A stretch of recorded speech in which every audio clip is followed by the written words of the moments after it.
한때 대한민국을 뒤흔들었던 모래시계의 여신. 재벌가의 며느리가 되며 현실판 신데렐라로 불렸던 배우 고현정.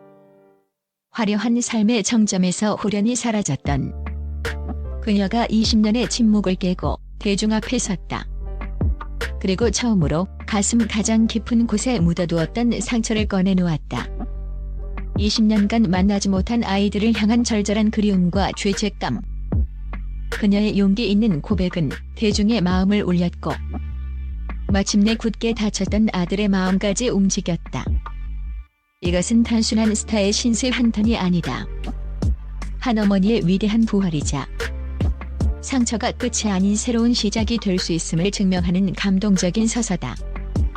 그녀의 이야기는 가장 깊은 절망 속에서도 인간은 다시 일어설 수 있으며 진심은 결국 통한다는 희망의 메시지를 던진다. 신데렐라의 꿈과 20년간의 악몽. 1995년 드라마 모래시계는 단순한 작품이 아니었다. 귀가 시계라 불릴 만큼 거리를 텅 비게 만들었던 이 드라마는 하나의 사회 현상이었고 그 중심에는 혜린 역의 고현정이 있었다. 격동의 현대사 속에서 주체적으로 자신의 삶을 개척하려 했던 그녀의 모습은 당시 여성들에게 엄청난 대리 만족과 영감을 주었다. 그녀는 시대의 아이콘이었고 대한민국 모든 남성의 이상형이자 여성들의 워너비였다. 그러던 그녀가 최고의 인기를 누리던 그해 신세계 그룹 정용진 부회장과의 결혼을 발표하며 돌연 은퇴했다. 세기의 결혼식은 동화의 한 장면 같았지만 성대한 막이 내린 뒤에 현실은 냉혹했다. 8년 6개월의 결혼 생활은 파경으로 끝났고 그녀는 모든 것을 잃었다.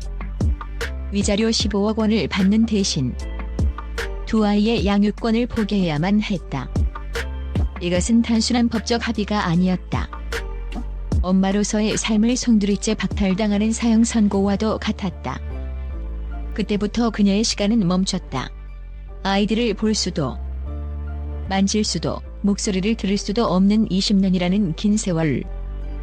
대중에게는 잊혀진 스타였을지 모르지만 그녀에게는 매일의 그리움과 후회, 자책으로 얼룩진 지옥 같은 시간이었다. 그녀는 살아있었지만 살아있는 것이 아니었다. 20년 만의 고백, 떨리는 목소리에 담긴 진심. 시간이 흘러 2024년 고현정은 유퀴즈 온 더 블럭에 출연하며 20년간 굳게 닫아두었던 마음의 문을 열었다. 스튜디오의 공기는 무거웠고 대중은 숨을 죽였다. 그녀는 떨리는 목소리로 아이들과의 관계에 대해 가깝지 않다고 솔직하게 인정하며 20년이라는 시간이 너무 길었다고 회한 섞인 심정을 토로했다. 그녀의 눈가에는 카메라 앞에서도 감출 수 없는 죄책감과 그리움이 가득했다. 아이들에게 잊혀질까 두려워하면서도 한편으로는 짐이 되고 싶지 않아 씩씩하고 독립적인 엄마의 모습으로 기억되길 바랐다는 그녀의 말은 평범한 엄마가 되고 싶었지만 그럴 수 없었던 한 여성의 처절한 고백이었다. 이것은 계산된 발언이 아니었다. 오랜 세월 굶어 터진 상처에서 흘러나온 피와 같은 진심이었다. 화려한 여배우의 모습 뒤에 숨겨진 아이들을 향한 애틋한 무성애가 브라운 관을 통해 고스란히 전달되는 순간이었고 많은 시청자들이 그녀와 함께 눈물을 흘렸다. 그녀의 고백은 단지 개인적인 아픔의 토로를 넘어 엄마라는 이름으로 살아가는 세상 모든 여성들의 공감을 자아내는 거대한 울림이었다. 이혼 후 여왕의 화려한 부활과 홀로서기. 이혼의 아픔에 주저앉지 않았다. 고현정은 위자료 15억 원을 종잣돈 삼아 자신의 인생을 스스로 개척하기 시작했다. 10년의 공백을 깨고 복귀한 그녀는 선덕여왕의 미실, 대물의 서혜림 등 출연하는 작품마다 신드롬을 일으키며 연기력과 흥행성을 모두 입증했다. 특히 선덕여왕의 미실 역은 단순한 악역이 아니었다. 권력을 향한 야망과 그 이면의 고독을 완벽하게 그려낸 그녀의 연기는 어쩌면 그녀 자신의 삶과도 맞닿아 있었다. 여기서 그치지 않고 자신의 1인 기획사 IOK 컴퍼니를 설립하며 사업가로서도 엄청난 수완을 발휘했다. 그녀는 더 이상 재벌가의 며느리가 아닌 스스로 제국을 건설한 여왕이 되었다. 그녀의 성공은 단순한 부와 명예의 축적이 아니었다. 자신을 버렸던 세상에 대한 통쾌한 복수이자 스스로의 존엄을 되찾기 위한 투쟁이었다. 상처를 자신을 성장시키는 동력으로 삼은 그녀의 강인함은 많은 여성들에게 깊은 영감을 주었다. 내면의 철학자 INTP 고현정의 자기관리. 그녀의 MBTI는 논리적인 사색가 INTP. 이는 그녀의 삶의 태도와도 깊은 연관이 있다. 고현정은 철저한 자기관리와 깊은 내면 성찰을 통해 연예계의 소란 속에서도 자신의 중심을 지켜왔다. 그녀에게 고독은 벌이 아니라 자신을 단련하는 시간이었다. 인공지능, 철학, 심리학 등 다양한 분야의 책을 탐독하는 그녀는 배우에게 가장 중요한 것은 인간에 대한 이해라고 말한다. 그녀의 깊이 있는 연계는 바로 이러한 지적 탐구에서 비롯된 것이다. 내가 나를 잘 관리하면 다른 사람에게 휘둘리지 않는다는 그녀의 철학은 수많은 풍파를 겪으며 스스로를 지켜낸 그녀의 삶 그 자체를 대변한다.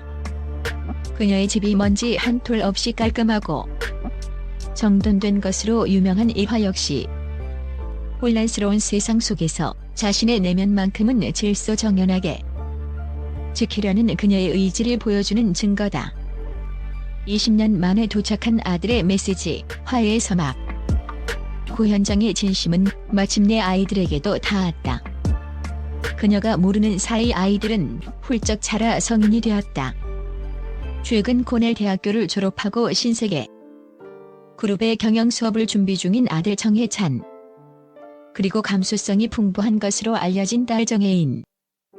그들은 어머니와는 전혀 다른 세상에서 살아왔다. 그녀가 방송에서 진심을 전한 후 아들 중 한 명으로부터 방송 잘 봤다는 짧은 메시지가 도착했다. 20년 만에 처음으로 아이에게서 온 연락. 그것은 짧은 한 문장이었지만 그 안에는 긴 세월의 그리움과 어색함, 그리고 어쩌면 화해의 시작을 알리는 작은 씨앗이 담겨 있었다. 얼어붙었던 엄마와 아들의 관계에 마침내 따뜻한 햇살이 비치기 시작한 것이다. 이것은 고현정의 용기 있는 고백이 만들어낸 기적이었다. 그녀의 인생 2막은 이제 잃어버렸던 아이들과의 관계를 회복하는 새로운 장으로 넘어가고 있다. 상처는 결코 끝이 아니었다. 오히려 그 상처가 있었기에 그녀는 더욱 단단하고 지혜로운 사람으로 다시 태어날 수 있었다. 그녀의 마지막 장은 어떤 이야기로 채워질까? 대중은 이제 그녀의 연기뿐만 아니라 그녀의 인생 자체를 응원하고 있다.